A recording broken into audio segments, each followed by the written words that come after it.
사랑하는 성도 여러분, 여러분이 지금까지 살아오면서 많은 일들을 겪으셨을 것입니다. 그런 삶 가운데서 가장 최고의 날이 어떤 날이냐라고 이렇게 물어보면 여러분 어떤 날이라고 대답하시겠습니까? 사람마다는 다 다를 것입니다. 내 생애의 최고의 날. 사람들에게 물었습니다. 당신에게 생애 최고의 날이 어떤 날입니까? 라고 이렇게 물어보았더니 젊은 청년들은 이제 나이 드신 분하고 청년들하고 좀 다르겠죠. 젊은 청년들은 내가 원하는 회사에 합격했다라고 하는 합격 통지를 받았을 때 내 생애 가장 최고의 날이었습니다.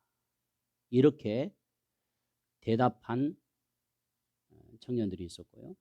또 어떤 청년은 내가 회사에 들어가서 일을 열심히 해서 첫 월급을 받았을 때가 가장 내게 있어서 최고의 날이었다.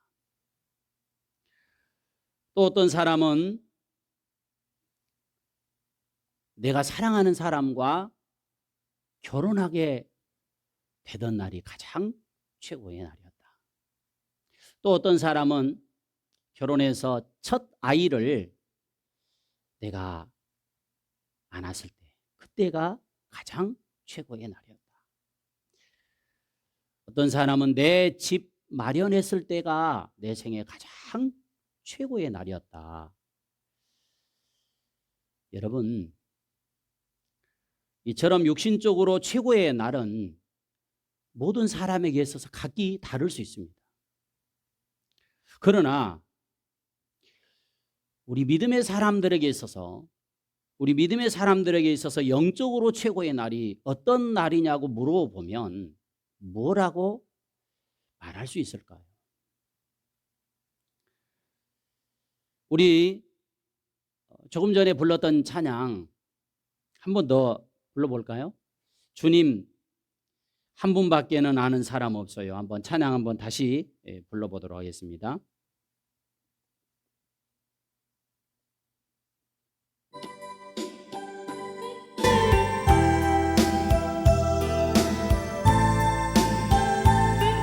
우리 가사를 음미하면서 찬양합니다.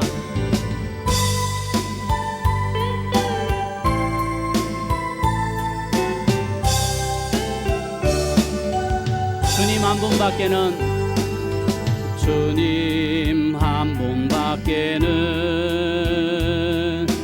아는 사람 없어요. 가슴 깊이 숨어 있는 주를 사랑하는 마음. 주님 한 분밖에는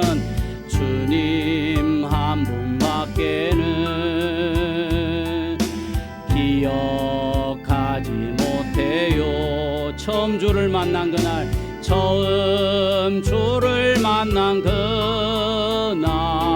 울며 고백하던 말. 나는 행복해요.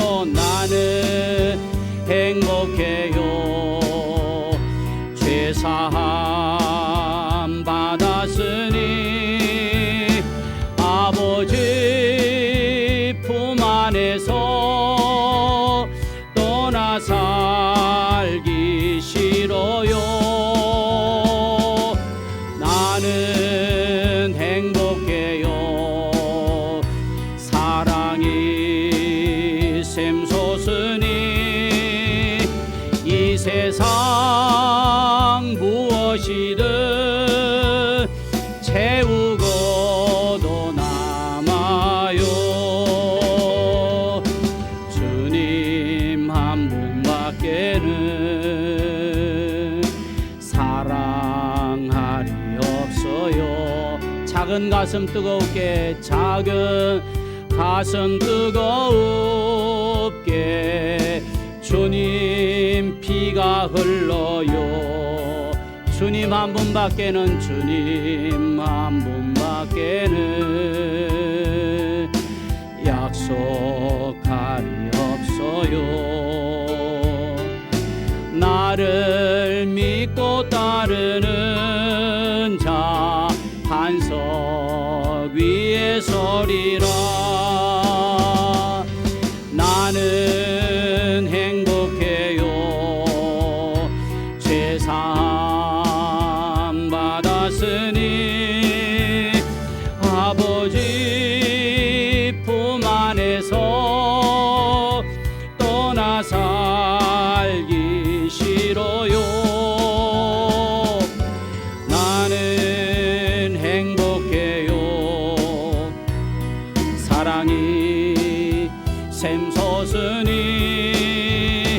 이 세상 무엇이든 채우고도 남아요. 아멘. 이 찬양의 고백처럼 나는 행복해요. 여러분 왜 행복하죠? 예수님만 만나서 내 죄가 사함받고 우리가 영원한 천국을 소망하며 살아가는 복된 사람이 되었기 때문에 우리는 행복한 사람들인 줄로 믿습니다. 우리에게 있어서 영적으로 가장 최고의 날이 어떤 날이냐라고 물어본다면, 내가 예수님을 믿고 죄의 사함 받았다는 확신을 얻었을 때, 그때가 나에게는 가장 행복한 최고의 날이었습니다 라고 고백할 수 있어야 되는 줄로 믿습니다. 자, 우리 그런 의미에서 오늘 본문의 말씀을 중심으로 해서 예수님의 생애의 최고의 날이라고 하는 제목으로 함께 은혜를 나누고자 합니다. 자, 우리 예수님은 이 땅에 인간의 몸을 입고 오셔서 33년이란 짧은 인생을 사셨어요. 그 짧은 인생을 사시면서 예수님에게 있어서 가장 최고의 날이 어떤 날이었을까요? 우리가 이렇게 생각할 수 있습니다. 요한복음 2장에 보면 예수님께서 이 땅에 오셔서 가장 첫 번째로 행하셨던 이적이 물로 포도주를 만든 사건이었어요.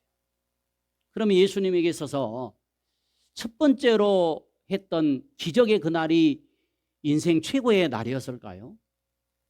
또 요한복음 11장에 보면 사랑하던 나사로가 죽었다는 소식을 듣고 그것도 곧바로 가지 않고 나흘이 지나서야 그 무덤에 가서 나사로를 살려서 불러내었습니다. 그렇다고 한다면 그날이 가장 예수님에게 있어서 최고의 날이었을까요?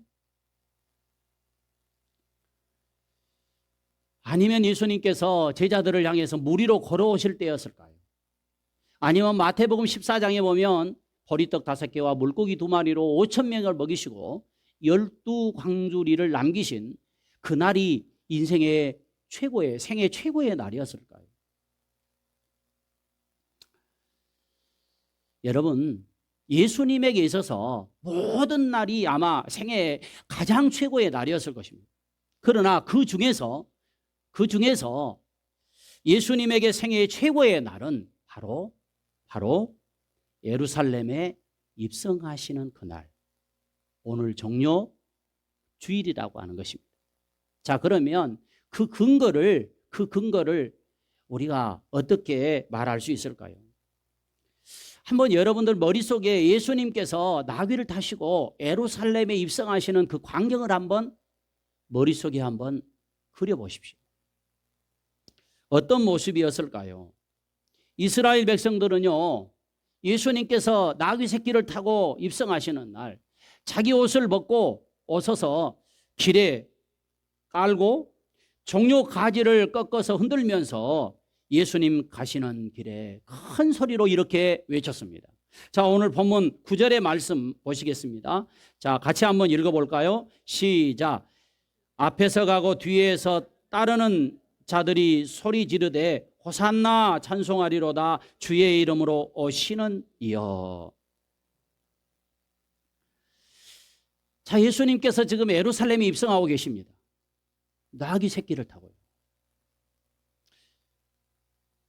그런데 백성들은 자기 옷을 벗어서 길에 깔고 그리고 종려가지를 꺾어서 흔들면서 뭐라고 했다고요?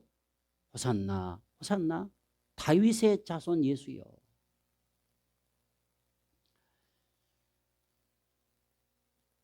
그래서 종려가지를 꺾어서 흔들었다고 그래서 이번 주일은 무슨 주일이라고요? 종려주일이라고 해요. 자, 그리고 오늘부터 시작해서 토요일까지 고난주간이라고 얘기합니다. 예수님께서 예루살렘 성에 입성하시는 날 사람들이 호산나 하고 외쳤어요. 여러분, 호산나 호산나, 이 호산나라고 하는 뜻이 뭘까요? 원어에 보면 구원하소서. 자, 지금 이스라엘은요 로마의 지배 아래에 있습니다. 하나님의 약속을 통해서 메시아를 보내주시겠다고 그렇게 고대하고 있었던 백성들이었어요. 예수님께서 그렇게 나귀 새끼를 타고 오시니까 호산나 호산나 뭐예요? 구원하소서 그리고 도움을 주십시오라고 하는 뜻을 가지고 있어요. 그러니까 이것은요 매우 기쁠 때 많은 사람들이 함께 모여서 외치는 환호로 사용했던 그런 용어가 호산나 호산나였어요. 그러므로 이 종려주일은 구원받은 우리들이 기쁨으로, 그것도 큰 기쁨으로 구원의 주 되시는 예수님을 높여서 영광 돌리는 주일이 되어야 된다는 것입니다. 물론 종려주일이 고난 주간으로 이어지기 때문에 이날에 우리가 기뻐해도 되나 하는 생각을 갖게 하기도 합니다. 물론 예수님의 순환에도 우리 마음이 순환에 엄숙한 마음으로 깊이 동참해야 됩니다. 하지만 호산나의 외침 속에 영광 중에 입성하셨던 예수님의 모습도 우리가 잊어버리지 말아야 된다는 것입니다.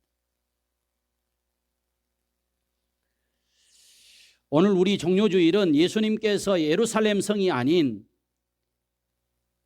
우리의 심령 안으로 입성하시는 날이 되어야 합니다. 구원받아야 할 사람들이 우리를 통해서 예수님을 구원자로 알고 믿을 수 있는 구원의 복음을 우리가 외치는 날이 되어야 된다는 것입니다. 우리 주변에는 아직도 구원받지 못한 그런 영혼들을 위하여 기도하고 정말 우리가 그들을 또 마음에 품고 기도할 뿐만 아니라 복음을 전할 수 있어야 된 줄로 믿습니다. 그래서 2022년에 예수님의 생애 최고의 날을 만들어 드리는 우리들이 될 수 있기를 바랍니다.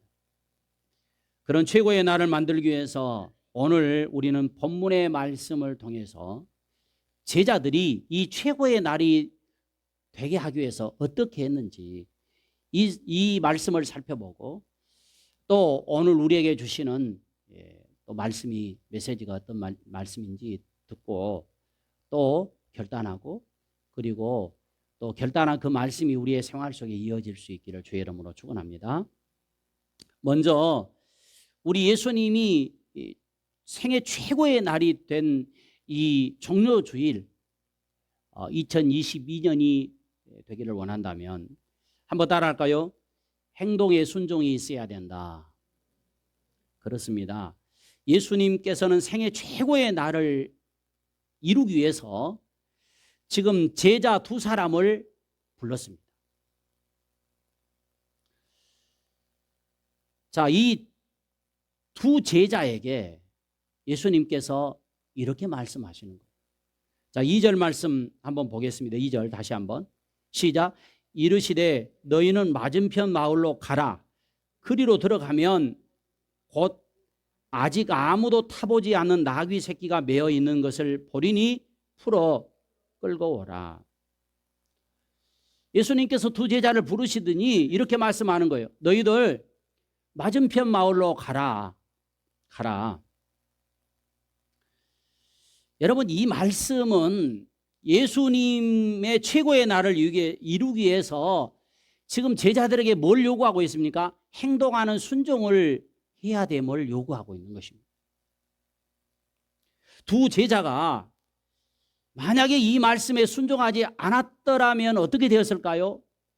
여러분, 물론 예수님은 다른 방법, 다른 제자들을 통해서 분명히 이루셨을 것입니다.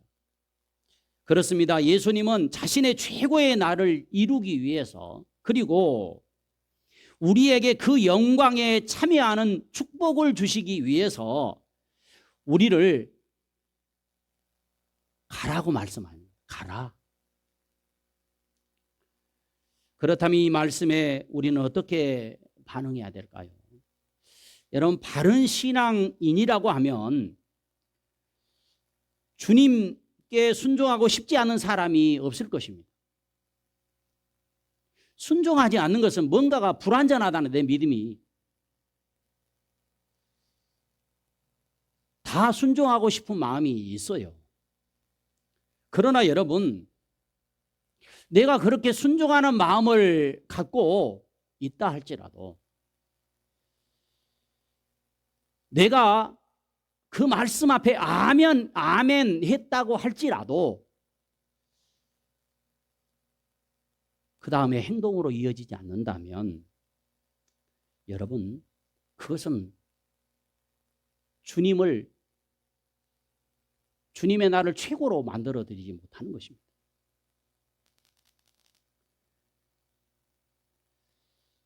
여러분, 순종이 마음을 먹고 내가 아멘 했다고 다 되는 게 아닙니다.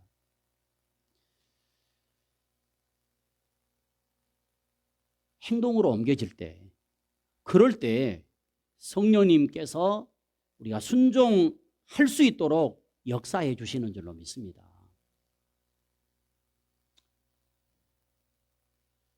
그렇지 않으면 마음만 먹고 아멘만 하고 그냥 끝나버리는 말씀이 돼요. 솔직히 우리는 지금까지 마음만 먹고 아멘만 해놓고 행동으로 옮기지 못할 때가 얼마나 많이 있었습니까? 말씀을 들을 때는요, 그 말씀이 내게 와닿아요. 그래서 아멘합니다. 그런데 실상 삶의 현장에 나가 살아가다 보면 그냥 그걸로 끝나버리는 경우가 많이 있어요. 저도 이 말씀을 준비하면서 하나님 앞에 순종해야지, 말씀에 순종하며 살아야지 해놓고 돌아보면 참 순종하지 못하며 살았던 때가, 그런 시간들이 많이 있었구나 하는 것을 깨닫게. 그런다고 해서 포기해서는 안 됩니다. 우리가 순종의 발걸음을 한 걸음 내디딜 때 성령께서 역사해 주셔서 순종할 수 있도록 역사해 주시는 줄로 믿습니다. 예수님께서 마태복음 21장 28절 이하에 이런 비유의 말씀을 하십니다. 너희 생각은 어떠하냐? 어떤 사람에게요, 두 아들이 있었는데 먼저 그 아버지가 맏아들에게 오늘 포도원에 가서 일해라. 아버지가 맏아들에게 그렇게 얘기했어요. 그러니까 맏아들이 뭐라 하냐면 예, 아버지 하겠습니다 라고 이렇게 대답했단 말이에요. 아버지는 흐뭇했겠어요? 흐뭇하지 않았겠어요? 물론 흐뭇했겠잖아요.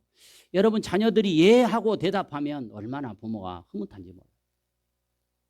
그런데 나중에 보니까 이 아들이 예만 해놓고 포도원에 가서 일을 하지 않았네요.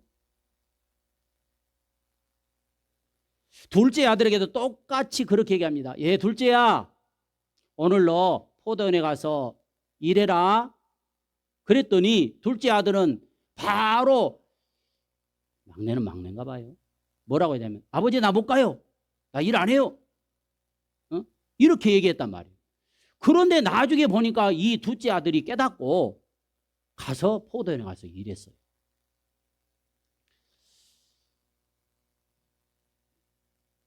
예수님께서 거기 있는 종교 지도자들에게 이렇게 물어봐요. 너희들 누가 아버지 뜻대로 한 아들이냐? 라고 물어봐요. 누가 아버지 뜻대로 한 아들이죠? 맏아들이에요? 둘째예요? 여러분 이건 누구나 다 아는 사실이에요. 그래서 대제사장들과 장로들이 그렇게 대답해요. 둘째 아들입니다. 그가 처음에는 하지 않겠다 해놓고 가서 일했으니까 아버지에게 순종한 아들입니다. 자, 예수님께서 이 비유를 통해서 하시고자 하시는 말씀이 무엇일까요? 당시 하나님을 믿노라 자부했던 유대인들, 그리고 사람들에게 칭송을 받았던 종교 지도자들을 두고 너희들은 지금 맏아들과 같은 사람들이다. 예 해놓고 너희들은 가지 않았다.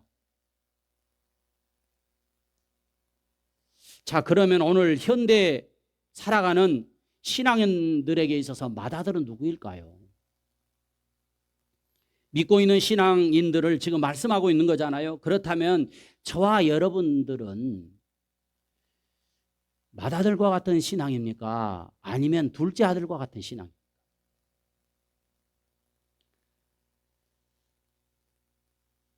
진정한 순종은요, 마음만 먹고 아멘 하고 끝나는 것이 아니라 가라 하시는 곳으로 가고 하라 하는 것을 하는 행동이 있을 때 성령님이 순종을 이룰 수 있도록 하셔서 여러분 온전한 순종하는 그런 신앙의 삶을 살아가게 하시는 줄로 믿습니다. 여러분 온전한 순종을 통해서 우리 예수님은 자신의 최고의 날을 이루고 우리에게는 그 영광에 참여하는 축복이 주어지는 그런 삶이 되시기를 축원합니다. 오늘 예수님께서 나귀를 타시고 예루살렘에 입성하시는 날, 정말 우리 예수님의 생애 최고의 날을 우리가 만들어 드리려면 행동하는 순종이 있어야 된다는 것입니다. 두 번째로는 이해가 되지 않아도 순종해야 된다는 것입니다. 예수님께서는 두 제자에게 지금 뭐라고 말씀합니까? 너희들 맞은편 마을로 가서 거기 가면 나귀 새끼가 매어 있는 것을 볼 것이다. 그러면 그 나귀 새끼를 풀어 끌고 와라.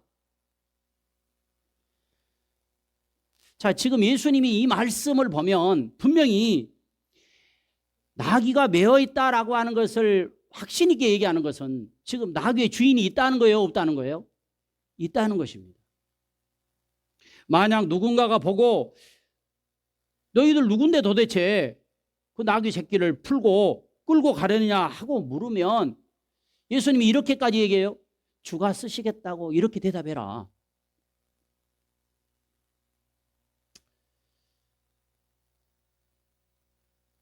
생각해 보십시오. 여러분, 나귀를 그냥 가서 풀고 오는 것도 가슴 졸리는 일 아닙니까? 그런데 나귀를 풀어 가는 것을 이상하게 생각해서 왜 나귀를 풀어 끌고 가느냐 묻는 사람에게 주가 쓰시겠다 하셨다면, 아니 일반적인 생각으로 이게 이해가 돼요?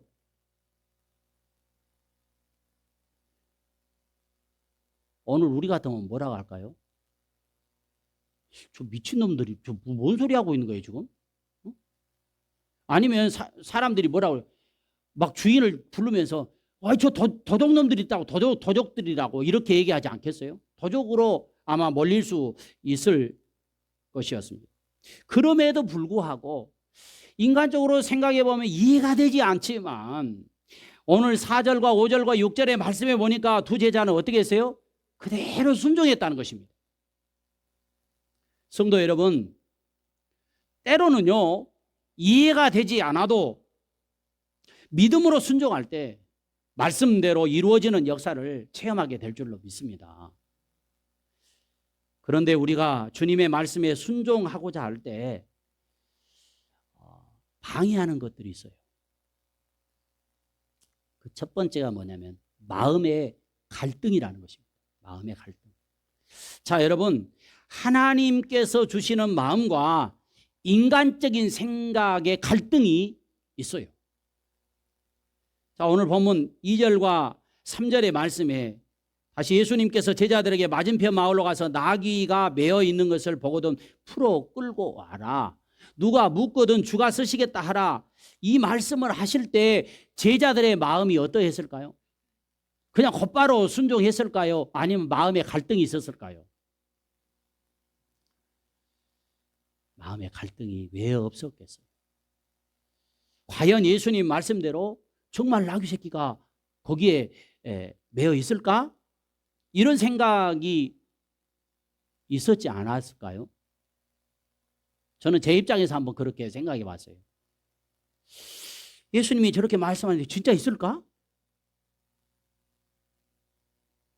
자, 있다면 풀어 끌고 올 때 주인이나 사람들이 뭐라고 말할까?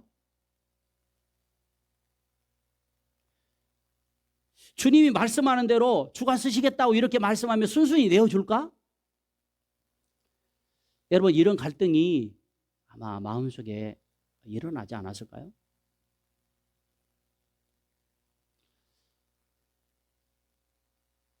주님께서 오늘 저는 설교 준비하면서 나에게 그렇게 말씀했다면 나는 어떻게 했을까?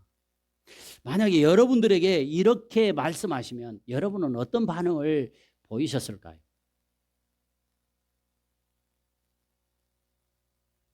어떤 분들은 네, 알았습니다. 가서 끌고 올게요. 그런 분들도 있었겠죠. 그러나 어떤 분들은 아니 주님 진짜 있어요? 거기 가면?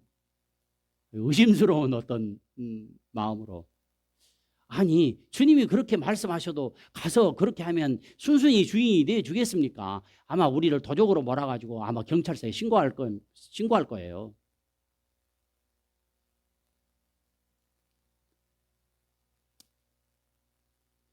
오늘 이 이야기는 인간적으로 이해가 되지 않고 마음에 여러 가지 어떤 갈등이 있을 수 있지만 그런 갈등을 일으키는 인간적인 생각을 모두 내려놓고 순종할 것을 말씀합니다. 그러니까 이 말씀 뭡니까? 너희들의 인간적인 어떤 생각, 그 갈등을 내려놓지 아니하면 순종이 된다, 안 된다? 순종이 될 수가 없다는 것입니다. 그러므로 먼저는요, 우리 인간적인 생각을 모두 다 뭐예요? 내려놓아야 한다는 것입니다. 그러기 위해서는 무엇보다 중요한 것이 있어요. 그것은 무엇입니까? 내가 믿는 예수님이 어떤 분이신지를 바로 알고 그리고 믿고 확신하는 것이 중요해요.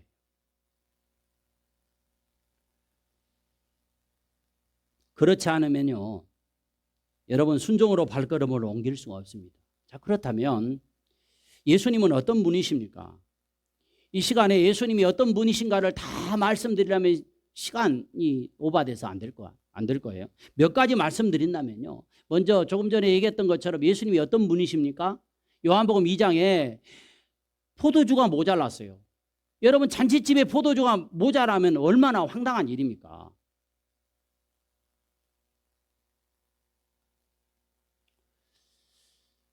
요즘 날씨가 풀리고 봄이 되니까 결혼식이 많아졌어요. 어제도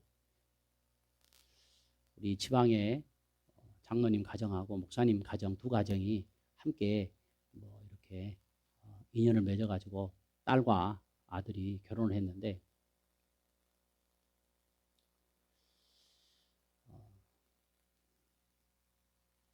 혹시 가면 집사람하고 가서 식권 2개 받고 또 한쪽에 가서 2개 받아갖고 선물로 받고 와야지, 이런 생각을 했지 않겠습니까?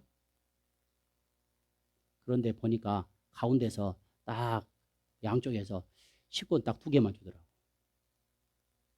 합쳐버린 거예요.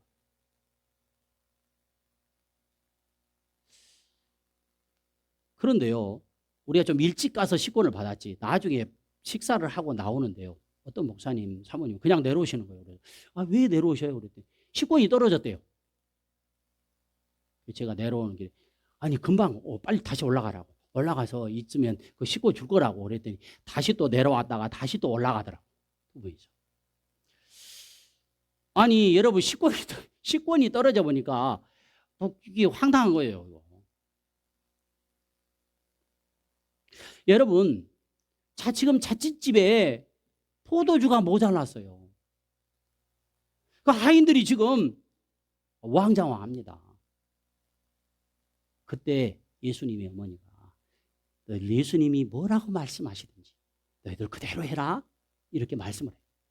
어머니는 이미 알고 계신 거예요. 근데 예수님께서 동해에 물을 채우라고 말씀해요. 그래 떠다 주라고 얘기하니까 사람들이 그걸 맛을 보더니 지금까지 먹었던 포도주보다 훨씬 더 맛있다고 얘기하는 거예요. 극찬하는 거예요.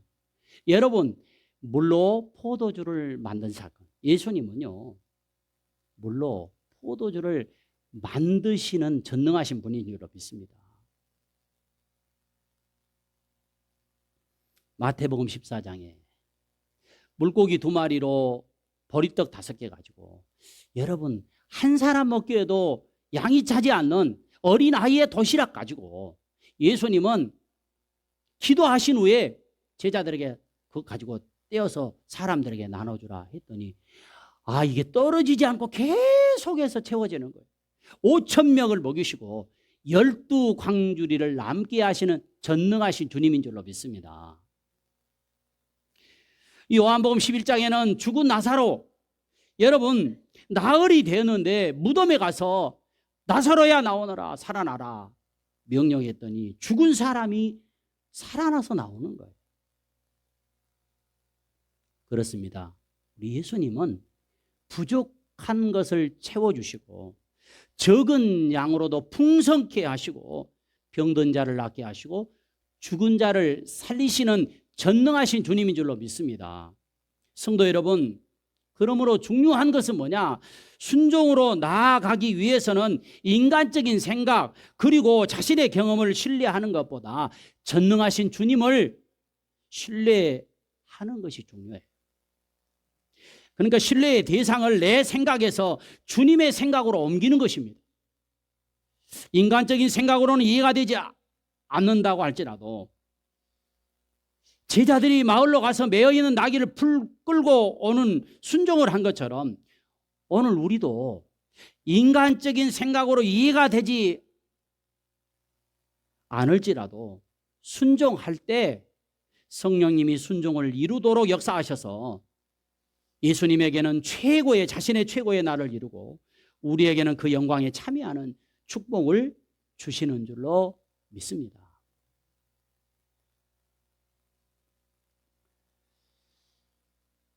여러분, 우리가 순종하려고 할 때 모든 사람들이 마찬가지로 마음에 갈등이 있어요. 인간적인 생각이 있습니다. 이거 다 내려놓고 이해가 되지 않아도 순종하는 것입니다. 두 번째, 나에게 손해가 되지 않을까라는 염려 때문에 순종을 하지 못하는 경우가 있습니다. 여러분, 우리에게 일어나는 염려는요, 이기심, 욕심을 극복하지 못하기 때문에 그런 것입니다. 일찍이 바울은요, 디모데전서 6장 8절에서 이렇게 우리에게 말합니다. 한번 같이 읽어볼까요? 시작. 우리가 먹을 것과 입을 것이 있은즉 족한 줄로 알 것입니다. 사람들의 욕심은 얼마나 많습니까? 아니 어느 정도 풍성하면 만족할 것 같아도요, 사람들은 만족할 줄 모른다는 거예요. 여러분 지금 현재의 삶에 만족하고 감사하며 살고 계십니까? 그런 사람은 행복한 사람. 그러나 만족하지 못하고 늘 부족하다고 그렇게 생각하는 사람은요, 행복할 수가 없어요. 사람은 지극히 이기적입니다. 자신의 이익에 맞지 않으면요, 하지 않는 것이 인간의 본성이에요. 출애굽한 이스라엘 백성들이 걸어온 광야의 길과 가나안 땅에서의 삶을 보면요, 오늘 우리 현대인들이 살아가는 신앙의 길과 어쩌면 그렇게 같은가. 그래서 나중에 뭐라고 하냐면 이스라엘 백성들이 살아온 그 삶이 우리의 거울이 된다라고 얘기하고 있어요. 이스라엘 백성들 자신들에게 이익이 되지 않으면요, 늘 했던 게 뭡니까? 원망하고 불평했던 것을 알 수가 있어요. 그리고 불순종했습니다. 오늘날도 신앙인들 가운데 자신에게 이익이 되지 않으면요, 교회? 이 교회 갔다 저 교회 갔다 이리저리 옮겨다니고, 또 어떤 사람은 신앙을 멈춰버리기도 하고, 또 어떤 사람은 그러면서 성도들의 마음도 아프게 하고 목회자의 마음을 얼마나 아프게 하는지 몰라요. 교회 분위기를 흐트러 놓습니다. 자기 이익에 맞지 않으면 말입니다. 신앙생활하다가 왜 나만 이런 일을 해야 하지? 아이고 힘들어. 자, 이런 생각이 들 수 있어요. 들 수 있어요. 이제 우리가 2년 동안 그래도 우리는 몇 번 했는데 밥해서 먹지 않았잖아요. 교회에서 꼭 밥을 준비해서 먹어야 하나? 아유, 주일 오전 예배만 드리니까 얼마나 좋아. 오후 예배 꼭 드려야 하나? 아니 뭐 매주일 또 청소해야 돼? 아니 2주에 한 번씩 그냥 건너뛰고 하면 어때? 한 달에 한 번씩 하면 되지 뭐. 여러분 이런 마음이 들 수 있어요. 그러나 여러분 이런 마음이 들 때, 이런 마음이 들어올 때 여러분 순종으로 가느냐? 아니면 내 생각을 따라가느냐? 순종하면 놀라운 기적의 역사를 체험하게 될 줄로 믿습니다. 마태복음 26장에 향유 오갑을 깨뜨려서요, 예수님의 머리에 부은 여인의 이야기가 나와요. 자, 향유 오갑은요, 당시 여인들이 결혼을 위해서 조금씩 준비했던 최고의 지참품이었습니다. 결혼 지참품이었어요. 자, 그런데 그 여인이 그 향유를 예수님이 계시는 곳에 와서 깨뜨려 가지고 머리에 부어버리는 거예요. 그러니까 제자들이요, 이렇게 얘기합니다. 있는 제자들이, 아이고 저 아까운 것, 아니 그 값을 팔아서, 아니 그 값이 300데나리온이나 되는데 그 값을 팔아서 가난한 사람들에게 나누어 주었으면 좋았을 것을 저것을 아니 예수님의 머리에 다 부어버려? 당시 노동자의 하루 품삯이 1데나리온이었어요. 자, 그렇다면 여인의 향유 오갑은요, 수년을 모아야 준비할 수 있는 향유 오갑이었어요. 자, 예를 들면 하루 품삯이 1데나리온을 했잖아요. 300데나리온이면요, 한 푼도 쓰지 않고 3년을 꼬박 모아야 이 향유를 준비할 수 있는 그런 거였어요. 여러분 아주 귀한 향유죠. 제자들은 이 아까운 것을 허비했다고 얘기를 해요. 화를 냅니다.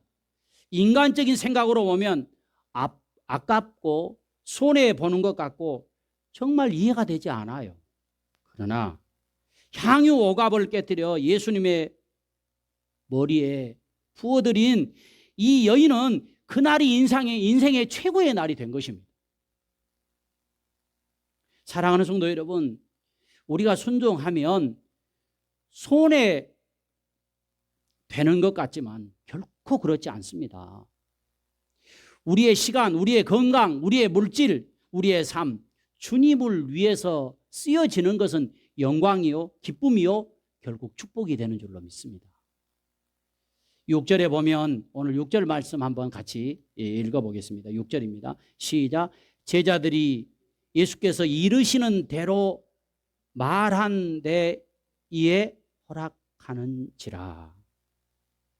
예수님께서 이르시는 대로 했다고 증언하고 있습니다. 여러분, 이것이 바로 순종입니다.